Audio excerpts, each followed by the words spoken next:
CindyBrooklyn.com, and we are back at it with student loan forgiveness with Carl Dimailig. I love having Carl on the show because I don't like paying more than my fair share for things. I'm not a fan of student loans, and I've made that very, very clear in the past. And Carl and I are in complete agreement that these loans are straight from the devil. They compound daily.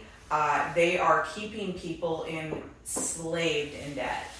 And we want to talk about what we can do to help you get out of your student loan. And Carl's got the answers, and this stuff is real. So we're going to talk a little more today about all the income-driven repayment plans. Is that right? So, Carl, I'm going to just kind of turn this over to you. We were talking a little bit about taxes earlier, and you get to pay taxes on the forgiveness of debt, but we're going to cover first and foremost what it looks like to get these student loans, get them lowered or forgiven. Great. So let me first talk about what I'm not going to talk about. I'm talking about what I'm not going to talk about. Got it. The old way of thinking about student loans was just like every other loan out there, where it amortizes and you pay it off in full. Of course, the traditional way of thinking was the faster I pay it off, the cheaper it is because there's less interest. Correct. That was true until income-driven plans were created in, I think, 1993, became active in 1994. So now, instead of paying off the loan at either 10 years for as long as 30, there's an ability to have your monthly payment based not on how much you borrowed, but on your adjusted gross income. So that's a blessing and a curse. Mm-hmm. It's a blessing because if you are just starting your career, you're not in your peak earning years yet. That's right. So they'll adjust down your monthly payment. Now, this applies for every income-driven repayment plan out there. There's 5, but there's only 2 really good ones that we've covered already. Pay as you earn and revised pay as you earn. So if it benefits you a little bit, I'd say do it, because comfort, you want to have enough money monthly for living expenses. Yes, yeah. So let's just round number. Let's say you borrow $250,000 to get your super degree, whatever it is. Right, which is not all that abnormal. Right. So unfortunately, traditionally in a 10-year plan, you'd be paying about 1% a month, so $2,500 a month. But let's say because of your income, it's kind of good that you were able to lower your payment instead of $2,500 a month to $2,000 a month. Well, that's nice. You have a little bit more breathing room, and there is a good chance that you might pay this loan off in 13 years, 15 years, 17 years. It'll be a little bit more expensive, obviously, than paying it off in 10 years, but at least you were living a little more comfortably those 13 years. Now, if you did a really good job in lowering your monthly payment, and I don't mean by earning less money, I mean by taking advantage of everything called an above-the-line deduction, 403Bs, HSAs. Let's say you lowered your payment down to $500 a month. That's really cool, but $500 a month on a $250,000 loan, not good. You're not going to pay that off in 20 years. That's right. So the blessing is that you're only paying $500 a month. The curse is that 20 years down the road, your loan, or 25, depends on which plan you pick, whatever balance you have left, it could be $100,000, it could be $150,000, it's forgiven as a debt. It's now taxable as income on that year. So let's say it's the year 2040. You're making $250,000 a year now, and you're used to paying taxes on your $250,000, but you just got $100,000 forgiven, or you got to pay taxes on $350,000. Yeah. And if you were not preparing for this for those 20 years, that's going to hurt. Yep. But I want to go back to what I said 2 minutes ago. If we lower your payment from $2,500 to $500, Cindy here has some programs that will make you smart with your money, because if we know you have 20 years to prepare for $100,000, you have great programs for that. Yep. And we've just put $2,000 away for you versus $2,000 away for your government loan. Now we're putting $2,000 a month away in a compounding account. So this interest is making interest. This interest isn't sitting in your bank account doing nothing. This interest isn't writing for free. This interest is now making interest on interest. And now, if it does come time and you've got to pay a big tax, that extra tax, whatever that's going to look like on, $100,000, again, you got to add that into your ordinary income as well. Now you've been prepared for it. But that money, that extra $2,000 a month, is coming into your accounts versus the government's accounts. Okay, sorry, I digress. No, that's absolutely important, because if someone comes to me for help and I can do this, that example, $2,500 down to $5,000. Yeah. If they do not prepare for their income tax in 20 years, I don't take them as a client, because That's right. they'll just turn around and blame me. Well, and here's what I tell people when I've done the student loans. It's the same thing.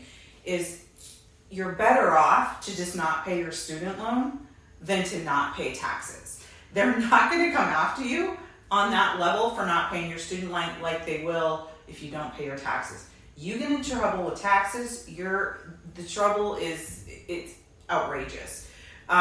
So I tell people, look, you're better off to just stay where you're at if you don't prepare for the tax bill that you're going to have on this later. Because here's the thing, the government is basically giving you a 30% discount on your student loan. But they're going to get paid regardless. Either pay us in interest on the student loan or pay us in taxes. They want their money.